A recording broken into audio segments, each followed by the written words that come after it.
Bom, a nossa sétima e última pergunta com Arthur Madruga, um ano à frente da aviação Catedral, né? É a seguinte: o que você anseia, né, a seguir na Catedral e com a sua empresa Milênio Locações, que também é responsável, né, pela sua estadia e a sua, enfim, vinculação à Catedral e também a Milênio, obviamente, que deve estar à frente paralelamente, porque ela é do setor de turismo, não é isso?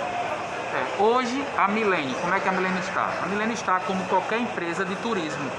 Há 4 meses a gente está parado. Incrível que pareça, peguei 2 serviços, um no começo de março e um agora, a semana passada. E ao mesmo tempo, quem ficou à frente da Milênio das locações é minha esposa Luciana. Hoje meus filhos estão envolvidos também na Catedral, né, foi o que eu conquistei, uma agência dentro da rodoviária de Natal. Hoje faz 10 dias que meu filho está trabalhando com encomenda, encomenda da Braex, que é uma empresa paralela à Catedral. E Luciana vai ficar nas locações. Então o que eu mais anseio e o que eu mais queria conquistar era ensinar meus filhos processos, como trabalhar e como ele fazer o máximo de aprendizado numa empresa de grande porte, com muitos processos, para eles até aprender a fazer na minha empresa. A empresa que é a Milênio, que é deles, certo? Então, que ele aprender numa empresa chamada Catedral e Braex, com certeza ele vai saber administrar a empresa do pai dele.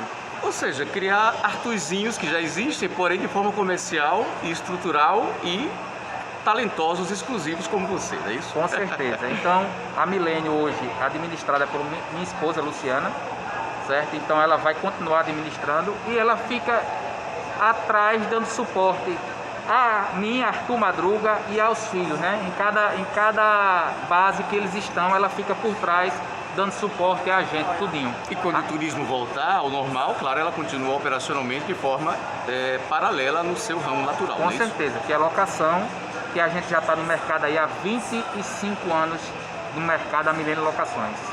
Pronto, então, mais um 7 perguntas gerado aqui pelo Sistema TV7 com Arthur, que há um ano atrás tínhamos uma situação, esse ano é uma situação bem melhor, bem mais ímpar, e ficamos felizes e agradeço a sua participação conosco.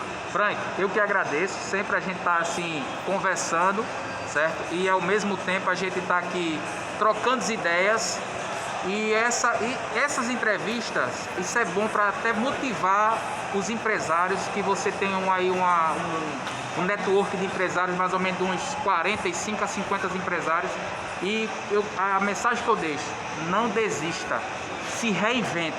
Você se reinventando, você só tem a ganhar.